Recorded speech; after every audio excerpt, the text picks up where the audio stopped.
Today, Heidi Heitkamp handed Christie his you-know-what on a platter. It had to do with the SALT tax, the state taxes that are deductible from your federal income tax.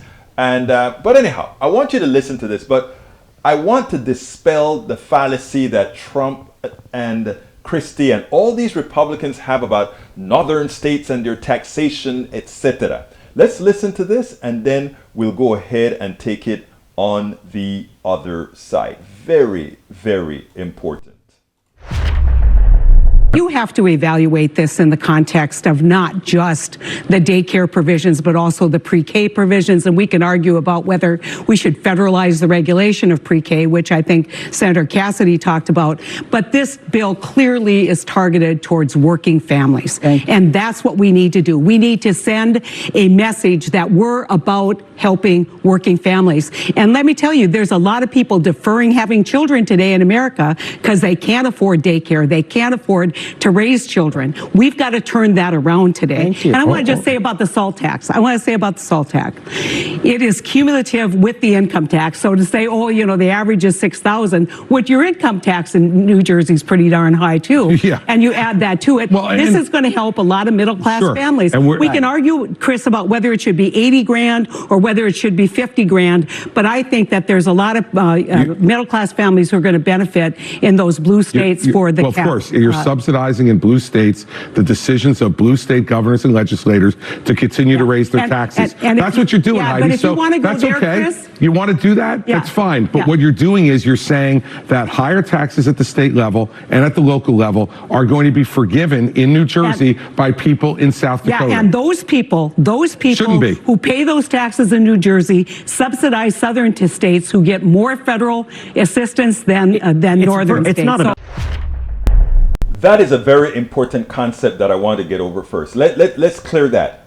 Red states, states run by Republicans, southern states, they are beggar states. They are welfare states. They take more out of the federal government than they put in. The gall of Christie to claim that because northern states have higher taxes, that somehow they are being subsidized by paying less taxes to the federal government, even though they, New Jersey, New York, they take out less from the federal government than Kentucky and all of that. In fact, they pay more than they take out. Kentucky pays less than they take out. Kentucky is a debtor state to the federal government. Alabama, Mississippi, all of them are debtor states. They are welfare states. They are beggar states. Let's get that correctly first. No northern governor, no blue state governor should allow any of these guys to get away because they undertax their rich people in their states and then beg the federal government for more money. But let's go into Build Back Better, because what the Republicans are going to try to do, and they are already doing it, is trying to put the Democrats and progressives on the defensive for Build Back Better. And if Democrats and progressives allow that, they will be silly to allow that to occur.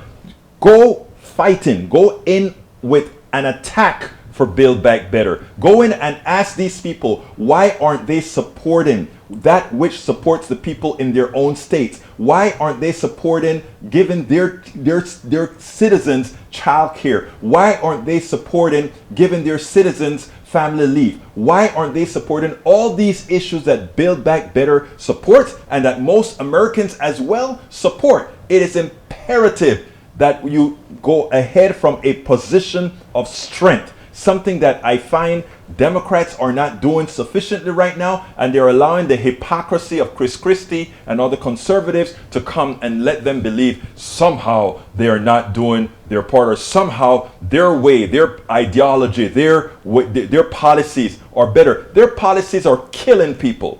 And it is important that you use the graphic languages. Your health policies are murdering people. The state legislature of Texas, by not accepting the Medicaid expansion to the Affordable Care Act, are killing people. We have to get the language straight. spend a lot of time deconstructing the news, trying to parse it into a form that everybody can understand. We try to find those little nitpicks where it flies above the fray, etc. If you really like these videos that we do, I want to ask a big favor. Please go ahead, number 1, subscribe to our channel, and number 2, please join if you can. Thank you so kindly for watching. Keep watching. Please remember to share. We must populate the entire internet with our progressive message, a message that we know is what most Americans say that they want. So help us, please join.